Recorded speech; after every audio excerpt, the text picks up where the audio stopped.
Alrighty then, we're gonna go ahead and get started. This is not how I talk actually, so you're not gonna be falling asleep as we're talking.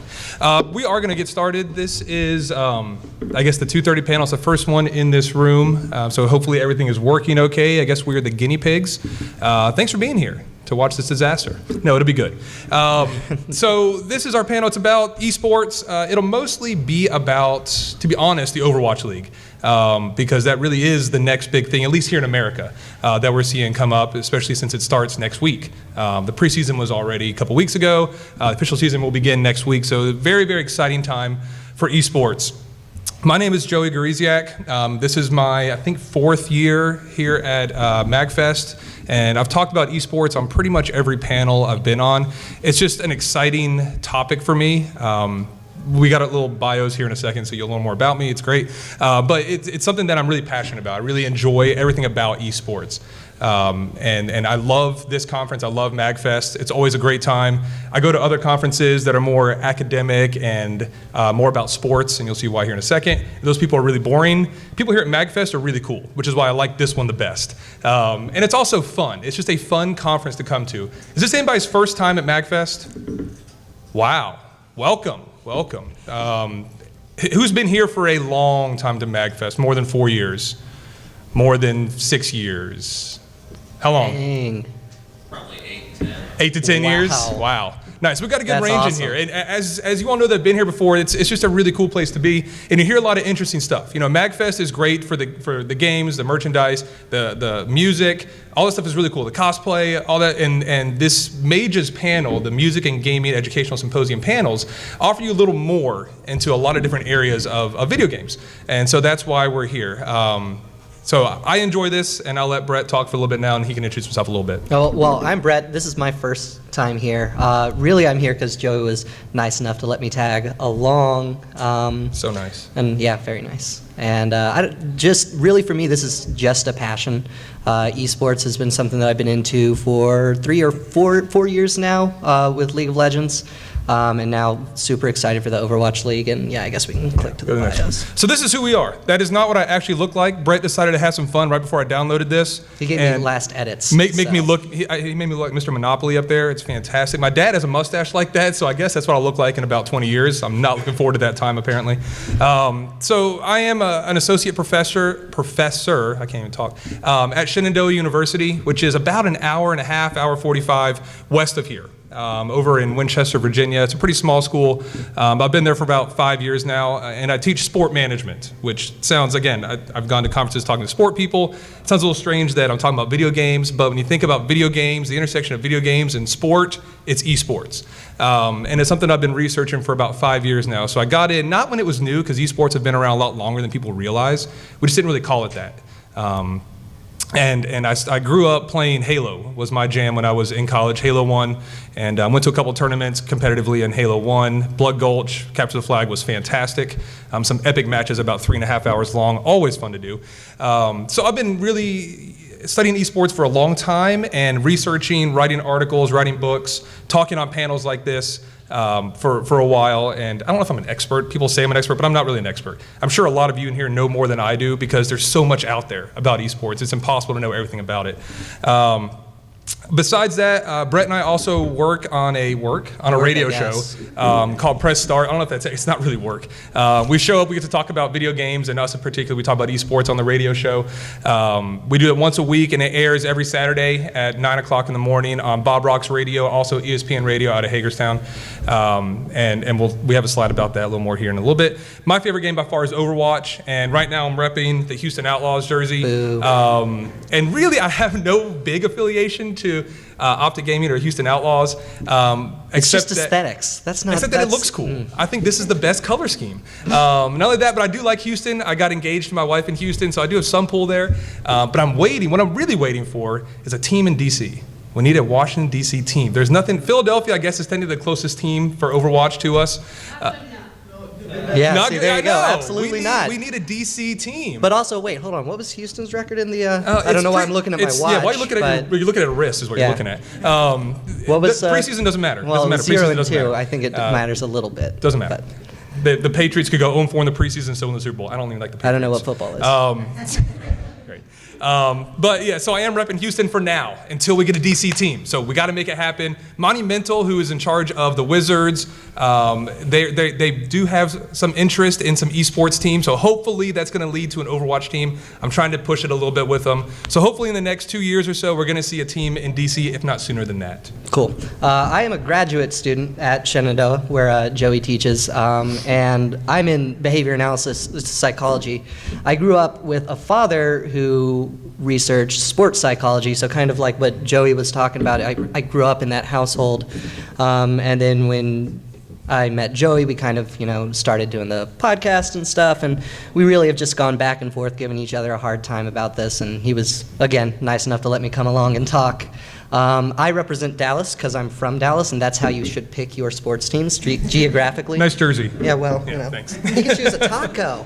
Yeah. That's a better. But no, I don't have my jersey yet. It's in the mail. Yeah, I'm just very excited to get going with this. Okay, and there's a little bit about what we do. There's a little bit about Press Start. There is a website where you can see everything that we do. So the radio show that we do is made for the radio. It's made of, you're driving in a car, over 100,000 listeners we have for it, so we got to be G about that, or at least PG. The Checkpoint is the name of our podcast. That is, we don't hold back on that one. Yeah. So be careful if you have kids around, because there are words that come out that kids shouldn't always hear.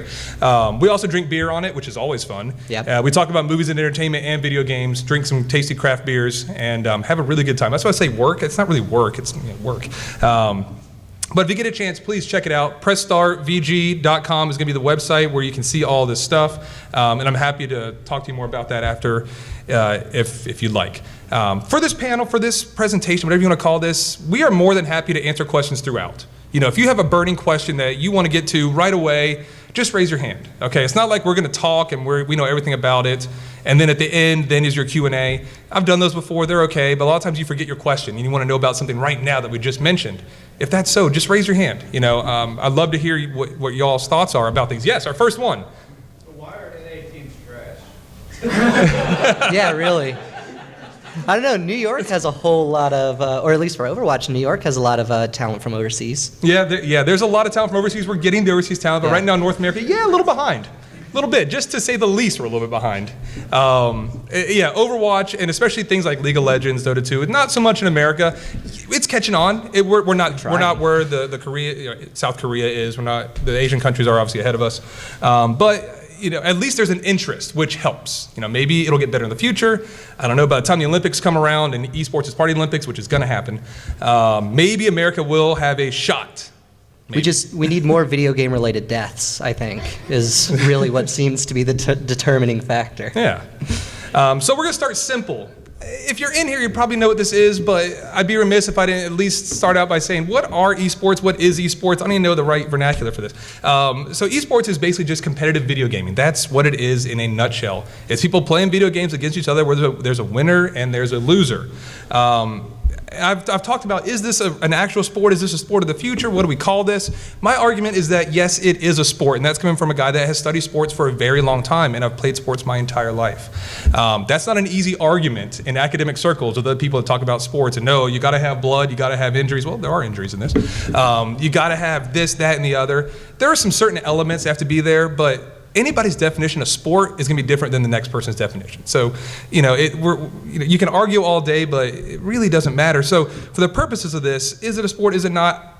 Doesn't matter. It's a sport of the future. It's going to be something of the future because it is safe compared to football. Okay, and that's one of my big arguments. Football is actually dying off. I've been saying for about 6 years now that professional football will not look anywhere near like it does right now in another 50 years. So now another 44 years. And I think it's going to be sooner than that we actually see the downfall of maybe not the NFL, but at least football as we know it, because kids aren't playing football anymore. Parents are scared to put their kids in football. They're worried about their kids playing a lot of video games. I get it. But this is a much, quote unquote, safer sport than football is. And even basketball and baseball, and those sports are really expensive too. Not that this isn't expensive, but $60, you buy Overwatch, you can play, you can get good. It takes a long time to get really good to get to the pros, but it can happen. Okay, so I think we're gonna see more trends like this, and not just esports, things like the DRL, the Drone Racing League, similar to this, that you're removed from that action. It's still very action-packed. If you've watched these drones flying around super malls or stadiums, things like that, a lot of skill involved there, but it removes the participant from the actual danger. just like eSports does. And this is similar to also BattleBots. BattleBots was a fad back in like the 90s, and it's starting to come back a little bit now. Same thing that, again, you have action, you have violence, but the people, the human element is removed from that violence. They're remotely controlling these things. So the same thing is kind of happening here. So I think not just esports is the sport of the future, but those non-traditional sports, these remote sports, are going to be the sports of the future that we're going to see. What do you think, Brett? Is this a sport? This is I swear I say this all the time, and it's a soundbite that you'll probably hear from me 4 or 5 times in this panel. Whether or not it's a sport, if you enjoy something, you want to see people do it well, and you want to see the people who do it best do it the best. I personally think it's a sport. It's a topic of hot debate in my household, but yes, I think it's a sport. Okay. But again, doesn't really matter. Yeah. Didn't the U.S. government recognize it as a sport when they gave athletic visas out? The visas, Yep, yes. So they they did. have allowed U.S. visas have been allowed. So by definition from the U.S. government, this is a sport. Also by definition from the U.S. government, cheerleading is not a sport. And that's competitive cheerleading. I get the sideline cheerleading, that's not a sport. The competitive cheerleading, those people are crazy athletic. It's impressive what they can do. But that is not a sport by any U.S. government, by the NCAA, that is not considered a sport. But esports, by the U.S. government standards, is considered a sport because participants do get a sport visa to come into the U.S. So you're exactly right. So by the U.S. government, it is. You make a lot more money on esports than you do in competitive cheerleading. Absolutely. So. Yeah, and this is entertainment. Esports and sports in general, if you look at, take football, baseball, basketball, they're entertainment. They make money because it's entertaining. And esports is also very entertaining, and it makes money. So is it a sport? We don't really care because it's here to stay, and it's making a lot of money. Here are some stats about some of the current state of esports. Hopefully you can see that all right up there. So these are kind of some quick hitters. Obviously it's grown a lot. Back in 2000, there were about 10 tournaments, sanctioned tournaments a year for esports. Grow to 260 in 2010, and now it's in number. But we can't even count how many esport tournaments we have. There'll be some going on here at MAGFest. So we've got esport tournaments all over the place. So it's impossible to actually put a number on how many there actually are. There's a lot of viewers. 385 million people around the world watch esports every year. That was in 2017, okay? And that is only growing, and it continues to grow. That's a huge number. 7.2, I don't know, billion people in the world, 385 million viewers. That rivals all traditional sports in America. It actually outperforms the NBA Finals and the World Series. We're not quite to the Super Bowl yet with esports viewership, but the Super Bowl's a little different. Okay, it's a little bit of a different animal, but esports does beat some other ones. 2022, it is part of the Asian Games. If you don't know what that is a huge gaming event in Asia. It's one step below the Olympics. Okay, that's what the Asian Games is, and they've already announced that in 2022, esports will be part of it. A lot of people think this is the precursor for esports being in the Olympics. Okay, it's going to happen. When that was announced, we're like, yeah, this is really going to happen now. There's a lot of money in it. We mentioned that. $24 million is the largest prize pool for a single event. That's from the International with Dota 2. I think it was $24.1 million was the prize pool, and the winning team got somewhere around 12 million, 9 or 12 million for that winning team. So that's by far the most lucrative tournament. I get that prize money comes from different sources and things like that. People donate that stuff. It's a little different, but that is by far the highest. In comparison, this golf tournament known as the Masters, if you know anything about golf, it's a huge golf tournament. The prize pool for that is $10 million. Okay, so the International more than double the prize pool for the Masters, and that is arguably the biggest golf tournament every single year. I'll get to the female-male one here in a second. It's supposed to be a $1 billion industry by 2018. We are well on the way to seeing that. The projections all point towards that happening. By 2020, it's supposed to be about $1.6 billion, so the trajectory is just going straight up for this industry, and people recognize that now. One downside is that it is definitely male-dominated. Okay, we're talking about participants and viewership. Overall, the video game industry is almost 50-50 male-female participation. We talk about how many people are playing games and that kind of thing. But for esports, definitely male-dominated. We've got to get more females in there. There are some female-only esport leagues, but you don't hear near as much about them as you do the male leagues. Okay, so we've got to get more female participation. I would love to see this be a true co-ed sport, the first true co-ed professional sport. I think it'd be really cool. I think it's a great platform for it. Mm-hmm. Okay. Speaking of sports in schools, we do have esports in colleges and in high schools, to be honest. I'm not going to spend a whole lot of time harping on this because it's something that, it's always changing. But what's cool about this is that we see scholarships for esport people in schools. People can get not a free ride necessarily, but at least partial scholarships to go play esports at schools, okay, in colleges. Now, it's not an NCAA recognized sport right now, and we'll get to that one here in a second, but these teams, they do compete athletically. 20 to 25 varsity teams in the athletic department, same thing as baseball, basketball, football, swimming and diving, those kind of things. Esports has a place in those athletic departments for scholarships. Most other schools, and we're talking about 700 other schools, if not more than that, have them as club sports. You know, you find them all over the place. I'm working on one at Shenandoah right now. I really want us to be a varsity sport at SU. I want to see a varsity Overwatch team at SU. I know League of Legends is probably an easier way to go to get into it, but I'm just an Overwatch guy. I love Overwatch. It's a lot of fun. So I want to see, I think that's going to come next. I think that's going to overtake, if it hasn't already, I don't know if it has. I wouldn't say yet. League of Legends in America. I'm not sure, but I think Overwatch will be kind of the way to go. You know, in America, we're an FPS kind of country. We love guns, we love shooters, so that's the way it's going to go. I'd see that being more popular. Some popular tournaments, Heroes of the Dorm tournament. Teams compete against each other in March Madness style brackets. Go Texas A&M. Yeah, Texas A&M, very good at it. They win scholarships when they win that tournament. So we see esports in colleges all over the place, and it is growing. Back to the NCAA, they're not recognizing it as a sport yet, and we really hope they never do. Yeah, that's good. The NCAA messes stuff up. They they're great at messing things up. Remember, I'm a sport guy. I like the NCAA most of the time. That's hard to say. But there are some restrictions put in there. Esport players, when they play in college, they also enjoy going to weekend tournaments, these one-time tournaments, playing, competing for cash and prizes. If the NCAA takes over and now considers esports a sponsor and a championship sport that they give money to, then all of a sudden these players cannot do that. They will be ineligible to go to weekend tournaments or to side tournaments and make any kind of money. You cannot make any money if you are an athlete in the NCAA. You can't make a lot of things. Yeah, see that too. I agree. So we really hope the NCAA does not get involved.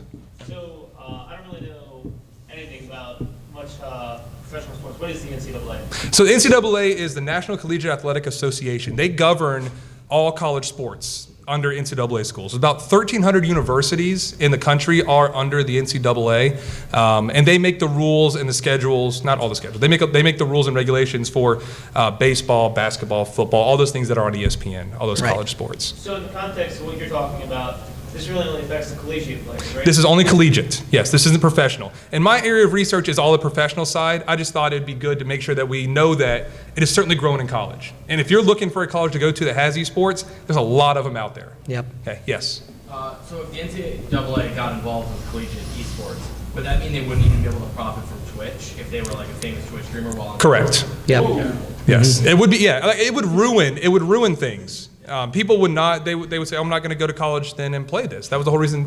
You know, one of the great things about having sports in colleges is that it brings people to college to get an education, theoretically.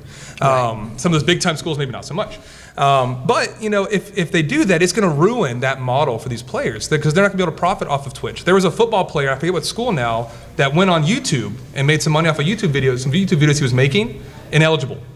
Okay, so yes, you cannot profit off of your name, image, or likeness for the if you're an NCAA athlete. Okay, so yeah, there would be a lot of negative things that happen. The NCAA looked into this in October of this year. They said, we need to know more about it. So right now, they are still looking into possibly adapting this as a championship sport. I really hope they don't. It's making money, so I think they're going to eventually. Would it be possible for the schools to say no? They can, but they don't receive the same benefits that you would get from travel support and other things that the NCAA does provide. Well, wouldn't the benefit of keeping it, I guess, good for the player to want to come to college, get the education, et cetera, outweigh the benefit of whatever they're going to sponsor? It's a lot of money. Yeah, there's a lot of money involved in this. So it may be, I mean, my thought is if it goes to an NCAA sport, we're going to see a lot more club sports. It's going to just be in clubs instead of athletics. Okay, yes. Do you think that the inability to make profit off stuff like your Twitch streams and stuff would drive enough people away from potential NCAA membership in the future to maybe shift that balance at all?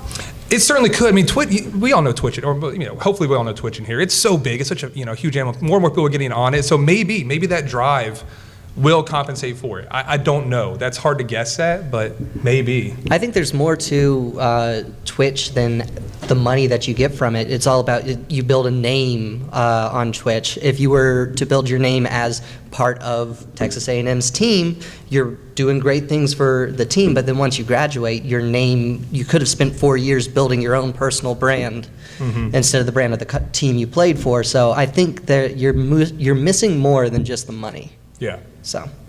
Okay, a couple other things before we start really getting into the Overwatch stuff. We're seeing more and more companies jump into esports and sponsor them. So that means that esports is generating a lot more revenue than it was even 2 or 3 years ago.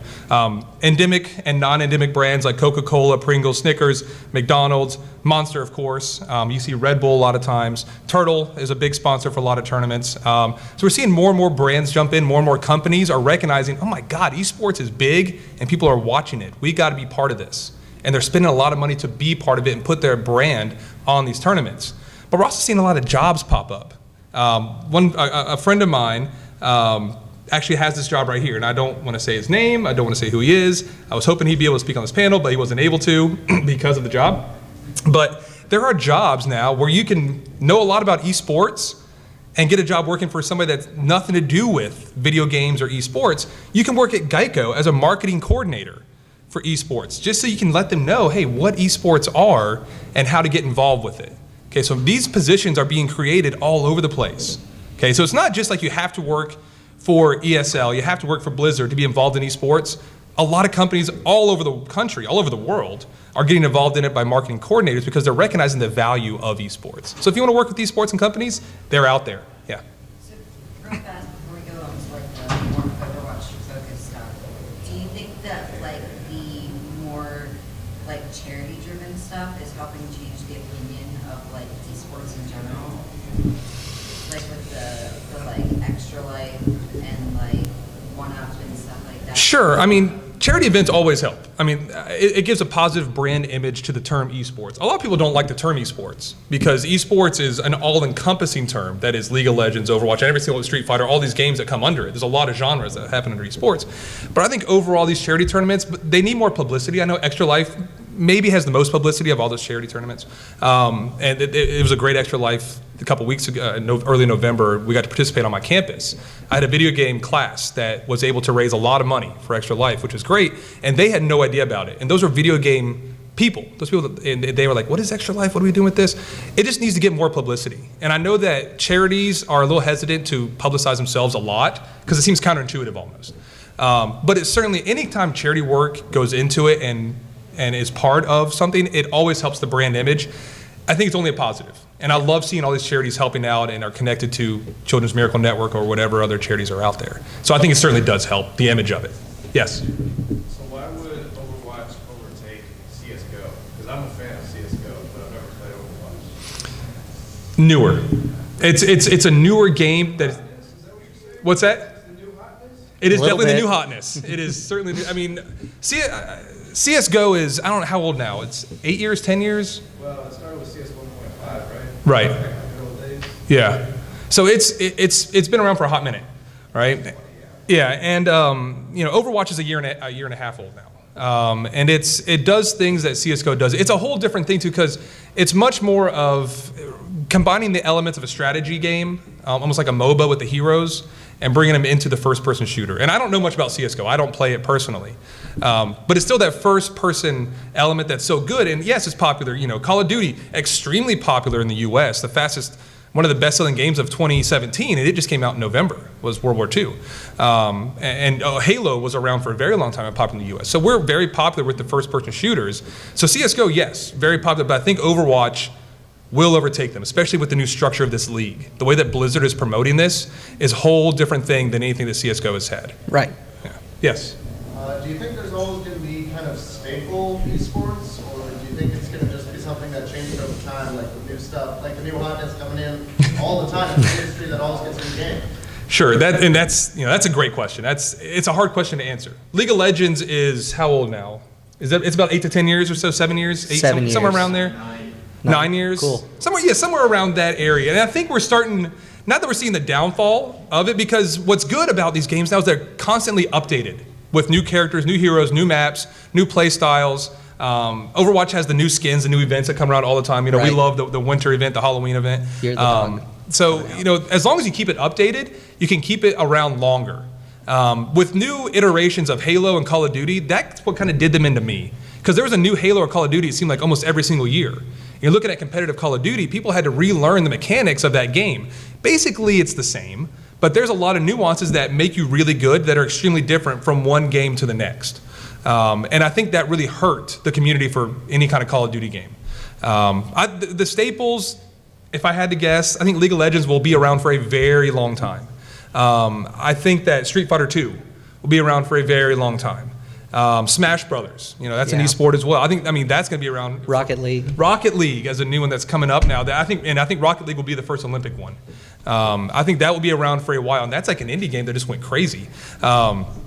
So will they be staples? I think so to an extent, but eventually they will. Even those will probably be phased out and only appear in like retro esport tournaments or something of that nature.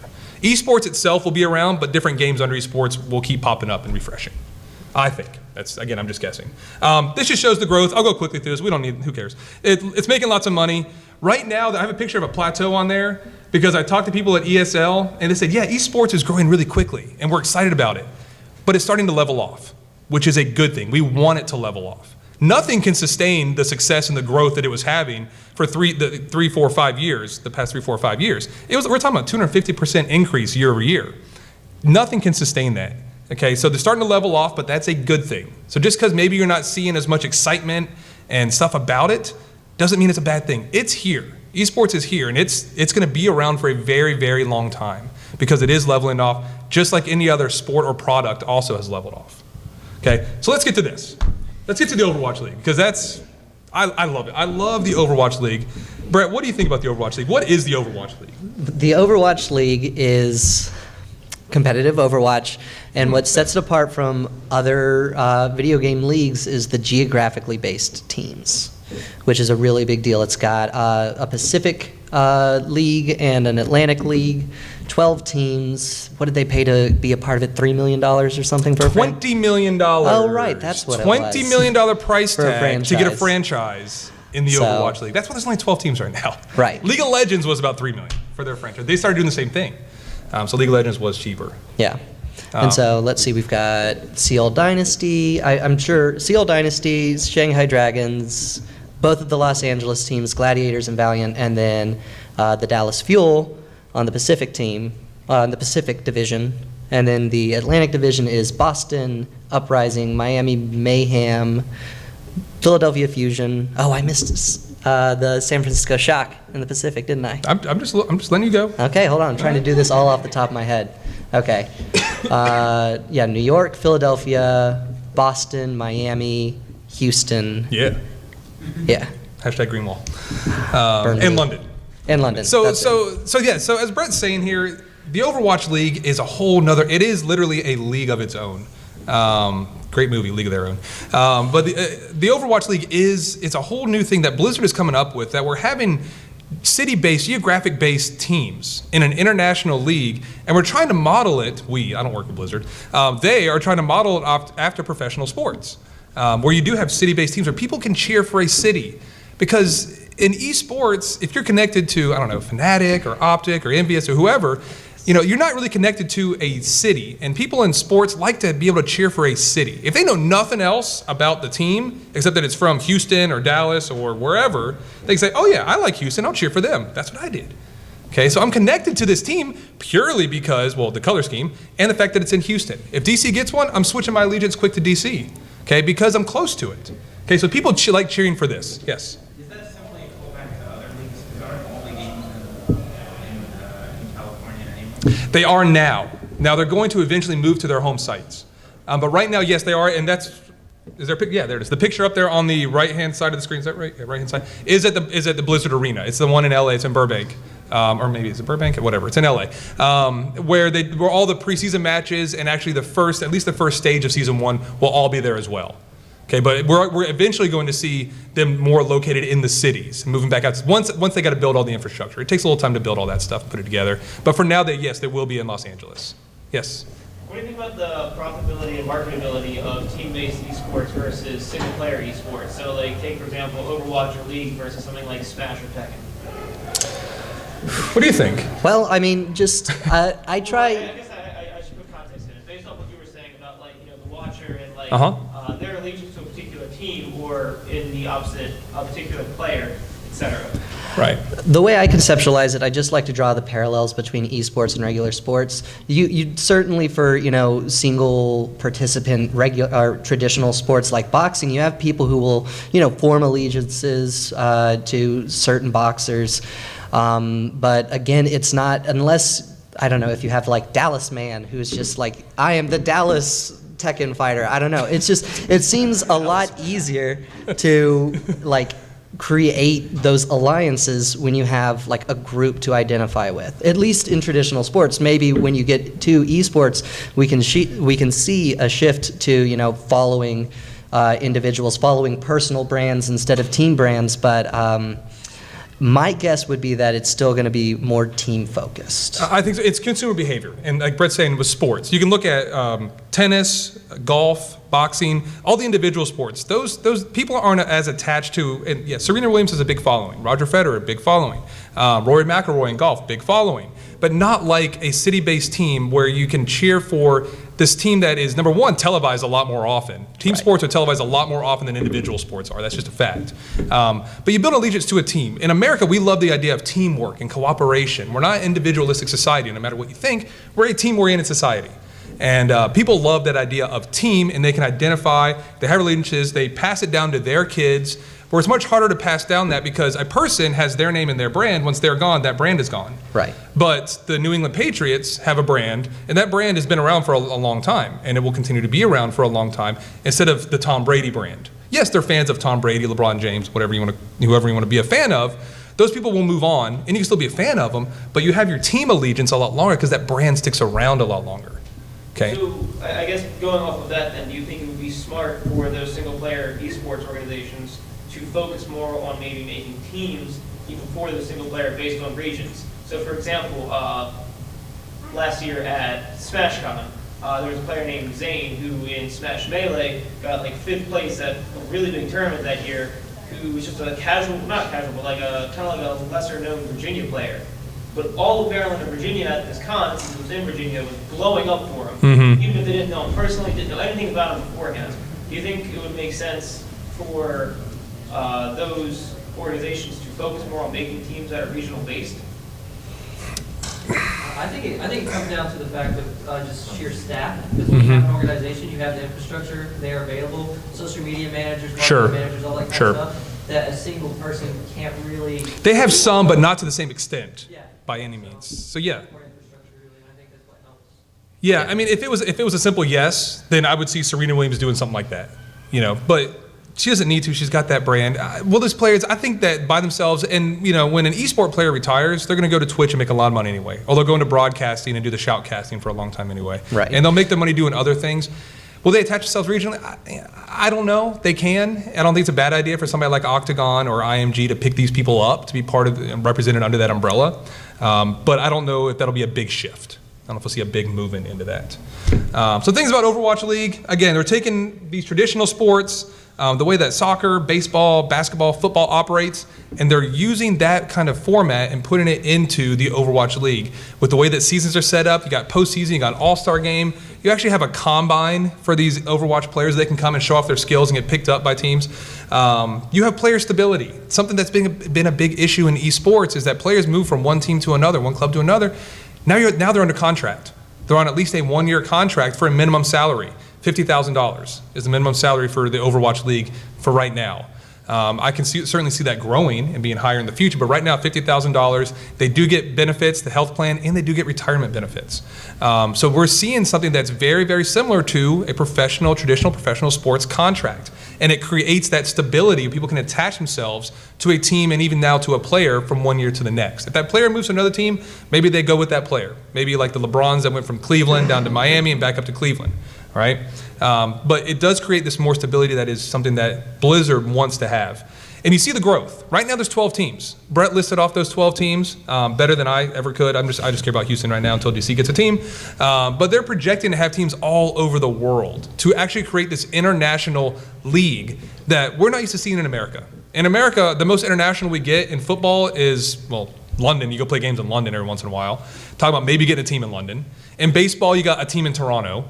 In basketball, you got a couple of teams in Canada. That's about it. That's not really international. Okay, FIFA with soccer does a good job being international. So that's where they're kind of taking that part of soccer and saying, let's put teams all over the world and have this global league that everybody will watch at one time and really tap into not just 360 million people in America, but 7 billion people around the world. Okay, that's going to bring in a lot more eyes, and that means a lot more money for Blizzard. So that's kind of what they're going for right now. Right now they've got London, they've got Seoul, and they've got Shanghai as the 3 international teams for Overwatch. Okay, and then the rest are in America, 2 in LA, and the rest, smattered around America. Starting with 12, I'm okay with that. That number is going to grow, and eventually I think we'll have an America's League up there, a Europe League, a China, a Korea, and then an Asian Pacific. I know that Auckland just built a dedicated eSports venue right in the middle of Auckland in the Sky Tower, or Sky Center, Sky City Center, whatever they're calling it over there now. So they're very excited. They're amped up to have eSports. I don't want to say Overwatch. I hope they get an Overwatch team. But they're definitely getting more tapped into eSports in Auckland. More and more cities around the world, big cities, are getting these venues dedicated just to eSports instead of using the basketball arenas from other teams. They're getting dedicated space, which is nice to see. And this is a cool slide. I think this is a cool slide. You can see why I picked Houston. I mean, come on. That is the most badass jersey up there by far.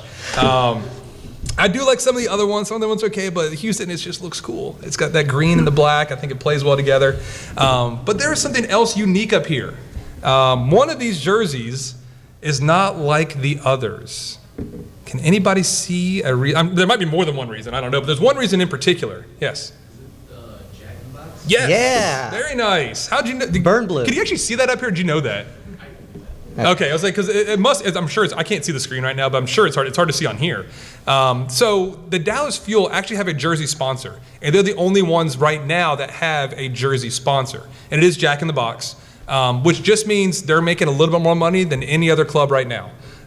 So more and more teams are in negotiations. It is a multi-year, multi-million-dollar contract. The exact numbers have not been released. Multi-year, multi-million-dollar contract with Jack in the Box to sponsor the Dallas Fuel team. This is modeled just after professional sports.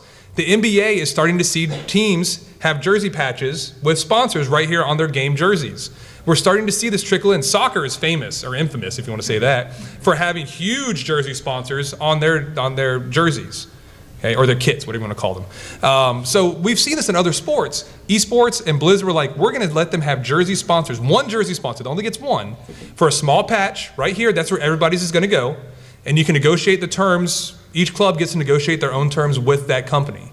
Okay, so the Dallas Fuel are the first ones to do it. That's pretty unique. And these other teams are going to follow suit very, very soon. And again, it's all to generate more revenue. This is going to make a lot of money. Okay, so yeah, that's the one difference up there. So how do you get to be professional? I want to be a professional. I want to do this. Well, you got to play a lot. You got to be good. That also helps. You got to have a lot of strategy, but there is actually a minor league system, quote unquote, semi-pro minor league system that you can work your way up through the ranks and actually become a professional. Okay, starting with the open division, then you get to the contenders division, where you work your way up. It's almost like a promotion relegation system, where if you're good and you're on a team that's good, you can work your way through the ranks and you can become right there next to a professional. You can become part of that franchise if you are good enough for long enough. Okay, it can either be individual players or as teams they can come through and sign on with these contracts. Okay, but there is a way for the everyday player can get online and just start grinding away at Overwatch with your team by yourself, and you can get noticed through these leagues. You get invited, you level up far enough, you'll get to play in these leagues and eventually work your way up to the professional systems for that $50,000 at least contract that you all know and love. You can't get, I think there's one for $150,000. I don't know which player right now. I think $150 right now is the highest that I've. Who was that? Sinatra. Yep. Oh, okay. So we are getting higher than 50, but 50 is the minimum. Yeah, you're allowed to get more. Yes. You mentioned contracts a couple times. I know there are, in certain games, some really bad contracts out there, people being taken advantage of. And asking sometimes 16, 17-year-olds who sign a binding contract. Right. has all kinds of problems in itself. Do you think Overwatch League, like, I know there's some kind of safeguards built in there, do you think that's going to help spur on other people to take this more seriously, both on the player and the team side, or are we still going to be pretty screwed? That's a great question. And of course, the law guy comes in here and I'm talking about contracts. I don't know what's going to happen. I don't know much about that side of things, but I mean, yeah, obviously with esports, it is a younger demographic that are playing these games. The professionals are younger. It's almost like gymnastics. Gymnastics does have very young athletes that are participating at a very high level. Same thing with esports. I mean, you're talking 15, 16, 17. By the time you're 21, 22, you're on the downfall of your career, unless you're an anomaly. Yeah, with the younger ones and the contracts, it does open itself up for a lot of issues, certainly. And obviously, you got to have, I'm assuming parents also have to sign if they're not at least 18 in some capacity. You hope, yeah, theoretically, right? I'm sure Blizzard has looked into this in some capacity, and I hope that they alleviate any concern with that. I don't know anything about child labor laws that might go into effect with this either. I don't know where any of that plays in. I'm not a law guy. But I hope that Blizzard has done their research and their homework and has kind of protected themselves from that, because that certainly could be a big issue. There's no question about it, because they're very young and impressionable people. Yes. Are these teams allowed to actually trade players? There's a 1-year contract. Yeah, but you can't. Yeah, there are trades. Yeah. Yes. I don't. There has not been any trades yet that I know of. Anybody know any differently? Has there been a trade? They're not trades, but they have the mid-season signing window. Right. So as far as like actually swapping players, we haven't seen it yet. But yeah, it's possible. And again, the first season hasn't even started yet. So it'd be kind of strange to trade a player before the thing actually starts. They've had the preseason, but they haven't had the actual season to start yet. So you mentioned age in esports. You think about Dota 2. You think about Fear, old man Dota, who retired at 26. Do you think that the prevalence of esports as a bigger thing will extend lifespans of player careers in the future? I hope so. Yeah, I'm way past the threshold. The prevalence of it might actually cause it to concentrate more on that younger age. It's a physiological thing. It's your hand-eye coordination, your movement, how fast you can move, the actions per minute. They always come up with those numbers, 400, 500, 600 actions per minute. It's just, physiologically you're at your peak when you're around that age. And the more and more that they grow, the more and more people in that age level or age range are going to be playing esports. So that might actually bring it down some. But there might be maybe there's a senior league for 25 and over players, the senior circuit or whatever they want to call it. I mean, the PGA does it, So I could certainly see that. The more prevalent it gets, the more leagues are going to pop up if they think they can make money off of it in America, at least. Yeah. So I know you focus a lot on Overwatch. Do you happen to know the oldest contractually signed player currently? I don't. I don't off the top of my head know the oldest player. That'd be something great to look into, because I don't know that. Each team has between 8 and 12 players signed per team. Obviously it's 6-on-6 when you're playing it, but they all have more than that. And I don't know the oldest one. In League of Legends, I think it's Lemon Nation. I think he's 28 now. Okay. Yeah. Go FlyQuest. Yeah. So I'm not sure. Yes. Certainly, fighting games have been traditionally considered to be pretty reflex heavy and stuff like that. We have a lot of players in their 30s who are still competing at the highest levels. That's cool. Yeah, I mean, I'm not saying it can't happen. I mean, there are some good players out there that are a little older. I'm just saying the norm. I mean, there's not a lot of football players that are Tom Brady's age at 40 years old, or Brett Favre when he was 89 and he was still playing. So I'm not saying it can't happen. I'm saying the average, where you're typically going to see them younger. And I love seeing the older generation playing still, because that's only good, because they're passing it down to their kids. When you're talking about 30 years old, you're going to start having some kids, maybe beforehand, it's also fine. And you're passing that down, and then they're going to grow up playing. My girls are already starting to play Overwatch. My wife doesn't like it, but they're playing. There's no blood in it. We're good. But it is still a violent aspect. But we're passing it down to kids now. And so I have no problem kind of passing the torch. But like I said, I'd love to see a senior league. And whether that's 25, 30, 35, super senior at 40, I don't know, whatever you want to call them. But yeah, they certainly do happen. And it is game specific too. I think a game like NBA 2K, that we are seeing some competitive leagues in NBA 2K and FIFA. Maybe there's a propensity for an older player that aren't as quick as some of these other games are. Overwatch can be very quick. League of Legends can be very quick. Rocket League, I'm not sure. I've actually never played Rocket League. I'll admit that. I love it, but I've never played it. So I'm not sure how fast you have to be in Rocket League or NBA 2K. Obviously, it'll help to be faster. but I think the older generation can still be a part of that and be competitive in it. And they're a little older. I guess what I was trying to get at is, from what I've seen, it seems like the players who have been around since early days and were very strong then and still play are still very strong. So I haven't really seen Okay. the decline that we would expect. Yeah, and I hope we don't, because the ones that have been around for a while, the wily vets of the leagues, it's good to see them still in it. They've been playing for a long time, and they are still good. But like I said, to me, it's gonna be less than the norm. We'll see less of them as they get older, still being around. But it is still good to have them, the ones that have been around for a long time. That institutional knowledge that they have and being part of the game. But then they will turn to shoutcasting as well, and they become broadcasters and analysts eventually. A lot of them will do that. I think a really big part of it's going to be how invested sports medicine gets into it. And if sports medicine can advance lives of players through, exercises or whatever, that's going to be where we're going to see the lives of players extended. And like we are seeing like football players and baseball players and everyone play Longer and longer and longer. A little bit longer. Sure. And those guys should have been retired long ago. But Right, and look, this is a very new field. Esports is very new, so we're still learning about how we can best keep players at a high level for a long time, like with the sports medicine stuff. And teams do have trainers. Teams have nutritionists. All these teams, they do try to stay in shape, because if you're in good shape, you can think faster and clearer for a longer period of time. Because it is grueling to play a long match. It's not easy. People are like, oh, I can easily sit down there and just play video games and eat pizza and drink Mountain Dew. Anybody can do that stuff. Same thing with NASCAR. I can sit in a car and turn left for 3.5 hours. That's easy. It's not that easy when you're actually at that highest level. So you got to have the nutritionist. Medicine has to be there, and it has to be regulated. We're seeing issues with Adderall and Ritalin in esports, and concentration levels. So there is a give and take to the medicine side of things, but I think that can certainly extend the lives of players. I want to get to this one because Brett knows a lot more about this one than I do. I'm going to let him talk about fantasy sports and esports, because that's a real thing, and that blew me away when I found out that was a real thing. Yeah, and whether or not you think this is good or bad, remember DraftKings 2015? If you watched TV, you saw a DraftKings commercial every 15 seconds. So fantasy esports is very much a thing. You can do the one-day thing on DraftKings, whether or not you think that's good. Gambling, but it's kind of like a hallmark that you can, again, comparing it to traditional sports.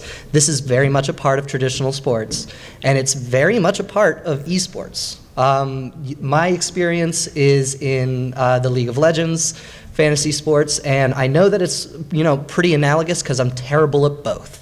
I am terrible at League of Legends. I am terrible at football, basketball, baseball, whatever. I'm equally as bad. So if anybody has any pointers at all, that'd be great. But it's becoming a really big thing. And Overwatch, they've talked about wanting to do it.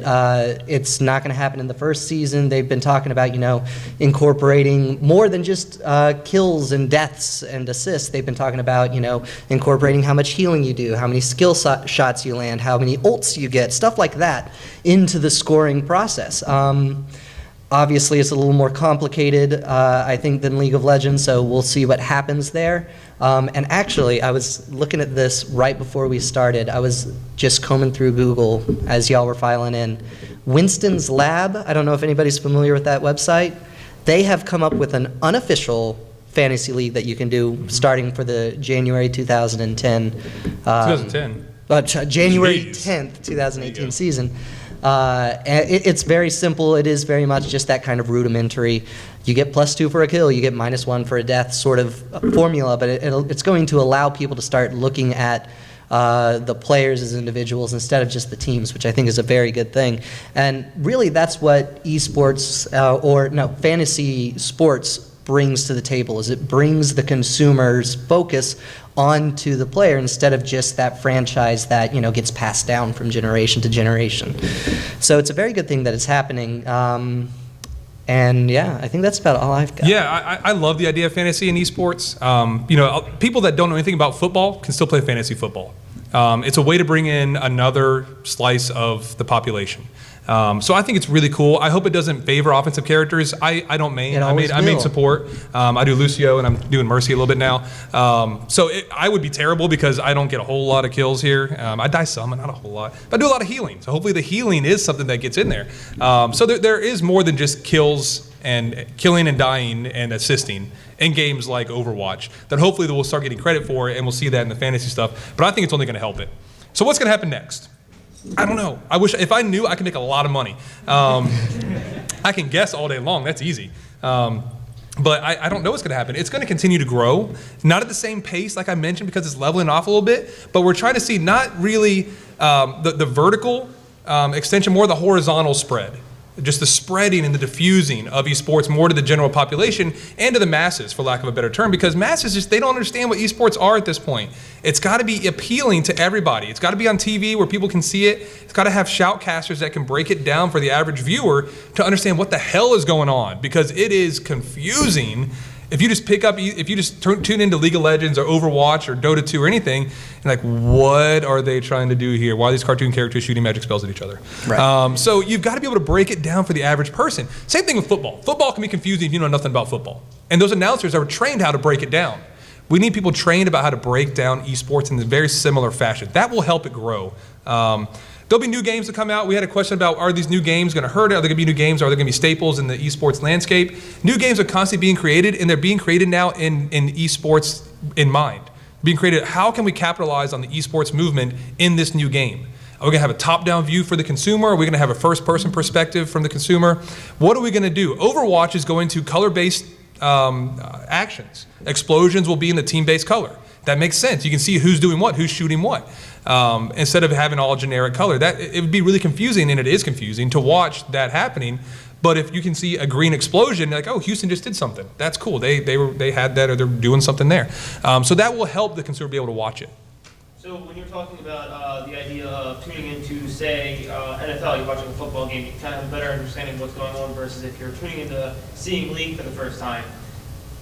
I would feel as though part of that comes from the familiarity of having very young age, like, oh, we're all playing football in the alleyway, right. Something like what you mentioned earlier, how you don't really see that anymore, and that's part of the rise of esports. But it's kind of similar to, let's say, if we were to turn into like a British network, or watching cricket or whatever, I don't know what the hell's going on. I've never even seen that sport played in my life, and I think that would go the same for League, too. Do you think it would benefit having these staple esports at least be played or introduced at a young age, say in like an elementary school setting? Well, I think that would be so cool. Yeah.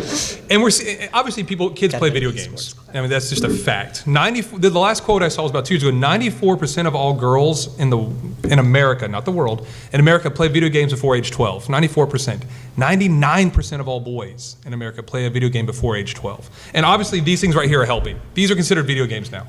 The things you play on here. So you got to take all stats with a caveat. They're not the sitting down at the console or computer playing an Overwatch, but I think those games are being introduced. Overwatch has 30 million players around the world. That's a lot. I think Rocket League, we said yesterday on a radio show, had 40 million. Just hit 40 million. PUBG has 3.1 million simultaneous players now, and that's very popular these days. So we're seeing these video games, and those, like I said, can be passed down to kids even younger. I have a 3- and a 5-year-old. My 3-year-old has no idea how to hold a controller, but I still have her hold a controller. My 5-year-old is starting to play a little bit in there. She's starting to understand a little bit of the mechanics. So it's being passed down. So at a young age, more and more kids, it's just seen as the new normal to play video games. And so that is going to help it because they do realize what's going on before they even have to watch it. But for those people that don't know a thing that's going on, those are the ones that esports has to try to bring in for that mass appeal. Because people will go watch the Super Bowl when they have no idea who's in it, what it is, and what the hell is happening on the screen. They'll just go to be a part of it because it's a social experience. The same thing has to happen for esports for it to be at that level. Will it get there? I don't know. I mean, the Super Bowl's an anomaly, the superb owl, as some people call it. Yeah. It is an anomaly, and it's tough. It's a social experience. Esports isn't there, and I don't know if it'll get there. I'd be okay if it didn't, because it's still going to be very popular for the people that do play, because so many people do play it. Okay. Couple of quick hitters here. Virtual reality. It's huge. I love VR. I love virtual reality. It is the wave of the future. There is one eSports sanctioned league, the Challenger League, is out there for VR in eSports. But I think we're going to be able to watch eSports in VR soon. We're going to watch competitive Overwatch in virtual reality. What that means, I don't know. Again, if I did know, I'd make a lot of money. But I think it's going to happen because I think we're going to watch traditional sports in VR within the next 5 to 10 years. Live stream. That's tough. And then the last point on there, we're starting to see some classes in college on esport management. There's tons of schools that have developing, how to create video games. I'm talking about how to manage it. That's another side of the industry. I work in a business school at Shenandoah University, and I'm teaching a class in the fall about introduction to esports. We're going to talk about how to do event management for esports. It's very different than running a basketball game. Sure, there are similarities. There's some overarching concepts, but some of the nuances are very different from an esports event and a basketball event. We're talking about sponsorship, marketing, all kinds of stuff that's going into what esports is and how to manage it, because we need people trained in esports to take it to that next level. We have people trained in how to work basketball, how to work football, how to work hockey. We need people trained in how to work esports, because it is a little different. Okay? And we don't have people trained in it yet because it didn't exist. There's only about 3 schools that have courses in it, and I'm going to be the 3rd one. So we're starting to see more majors in this. We're starting to see esports in education. And if you want to know more about that, I have a panel on Saturday at 1 o'clock purely about that topic, about teaching esports in a school. And so I'd love to see you all out there then. Should be another great panel. Unfortunately, Brett won't be here. I'll have Eugene Evans, who worked with EA Sports, also does stuff with Psionics, here with me on Saturday at 1 o'clock. I'm not sure what room it's in, but it's called Esports in Education. It's about teaching the management of esports to college students that want to work in esports. My sport management students, at first they didn't like esports because I kept talking about it way too much. And they're like, oh my God, it's an actual thing and it's making a lot of money. I want to work in esports. I love video games. Like I told y'all, you didn't believe me, but I told you, sometimes I'm right. It's weird. So they're finally understanding that they need to be trained in how to actually work in esports. And people at Blizzard and ESL have told me, yeah, we want people trained in that. We have some sport management trained people that work here, but if they're trained in esports in particular, that's even better. Okay, so that is something that we're going to see more and more of in the future. Okay, and we do have some time for some Q&A, so please, we got about 5 minutes. What do we got? Yes? What's your least favorite esport? My least favorite? My least favorite is Hearthstone. Yeah, Hearthstone's pretty bad. And I love Hearthstone. That's the thing is, I love Hearthstone, but to me, it's not a sport. Because there is the physical component that you get in actions per minute in Overwatch League of Legends doesn't exist in Hearthstone. Because I play a card better in Hearthstone doesn't have an impact on the outcome of that game, a direct impact on the game. It's like poker. Poker's not a sport, sorry. But because I hold my cards better than my opponent, doesn't mean I'm better than my opponent. Okay, so the physical part doesn't have an impact. So Hearthstone is my least favorite because it's not a sport in my opinion, but I love the game Hearthstone. That makes sense? I don't know, makes sense. Yeah. You mentioned earlier in your talk about Dota 2's prize pool. Yeah. 24.7 million. Where do you see the future trajectory of prize pool economics and the mechanisms that publishers are using to raise these extraordinary amounts of funds, mostly through crowdfunding? Right, and crowdfunding is the big one. That's why that's why it's that high in Dota 2. The International is the big one because of the crowdfunding. Now, I see it growing in mostly because the marketing, the branding, the sponsorship is where that money is going to eventually start coming from. So if Pringles wants to sponsor this huge League of Legends tournament, and they will donate, and they'll give $40 million to be the title sponsor of this massive League of Legends tournament. Obviously, the prize pool is going to come from that $40 million, as well as some other things. And that means that Riot can only use Pringles on every single publication they put out there if they're like the only sponsor. So it's going to take more buy-in from these traditional companies that have been sponsoring things like the Super Bowl, Major League Baseball, things like that. It's going to take the sponsorship from those companies to raise the prize pool up. Will they get to that 24.1 or whatever it was million? It's going to be a while because we're just not there yet for the value that they're receiving. The return on investment for these companies isn't as high as, say, the Super Bowl. $5 million for a 30-second commercial during the Super Bowl is how much companies pay. $5 million for 30 seconds. We're not there with esports. And I know I make a lot of comparisons to football, but it's the easiest one to compare in America because it's our biggest sport in America. So the prize pools will get bigger. I think League of Legends is going to continue to grow. The crowdfunding is not going to be as anywhere near what it is for Overwatch and League of Legends like we see in Dota 2. That's the community that they know this is what's going to happen. But I think sponsorships is where, and marketing and promotions is where that money, the bulk of that money is going to come from. Not from the publishers, not from the event organizers, but mostly from the sponsors that they're selling the rights, the naming rights to that tournament. The Pringles, League of Legends, whatever you want to call this tournament. That is a huge name recognition. League of Legends is a huge brand that people are watching, and Pringles is the first word they're seeing, like, oh my God, I want to eat some Pringles right now and watch this game. So that's where Pringles is getting their return on their investment. I just don't think it'll be at that 24.1 million for a long time. Yeah, that's a great question though. I don't know where it's going to go. I'm excited to see where it goes. Okay, I think we got time for one more. We got one more burning question. Yes. I guess on that topic of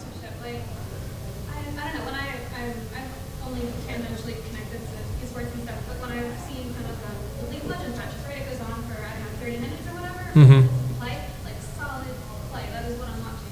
So like, it's not like a football game where you can have ad breaks for 2 minutes every 10 minutes or something, right? So like, I'm wondering, are they going to get more creative with sponsoring like a monster in League of Legends, you know, the Baron or whatever? That's awesome. That would be That so would be cool cool to sponsor Yeah. certain heroes or champions. Oh man, can you That would imagine be Baron with like the Pringles head on top? That'd be great. That would be Oh, cool. Man. Chef Boyardee comes out as the, I don't know, the Rift Herald. That'd be cool. You see that a lot in Smash too, where like a lot of times in like the scorecard or the overlay, like during the match, even though they're playing like it can be anywhere from like 5 to 35 minutes in a set, you'll still see like little semi-transparent logos for different companies Yeah. that kind of change out throughout the thing. That's kind of like their version of doing that, because obviously they can't mod the game and give these characters Right. costumes of Pringles on Mario's jumpsuit or whatever. As cool as that would be. cool as that would And now soccer does this too. Soccer, if you watch soccer, one half is a continuous 45-minute half. Okay, they don't take breaks. Halftime is huge, right? They get all their advertising. They advertise on the jerseys, on the scoreboards around it. So you do have to come up with some other way of in-game monetization and sponsorship, either in the game with the pop-ups and the overlays, having to shut up the crowd or the player where there's a sponsorship on the back of their monitor or something, or on their jersey, the Jack in the Box for the Dallas Fuel, things like that. You just got to get a little more creative, but believe me, they'll be creative because it means making money. So they're going to think of all the ways they can to make that money and get their brand seen. Okay, that's all the time we got. I don't want to run over. Thank you all very much for being here. We will stick around. Brett and I will. At least I will. I don't know about him. If you have any more questions, want to just chat a little bit outside, we'll let the next panel come in. But thank you very much for being here. Really appreciate it, everybody. Good job, man.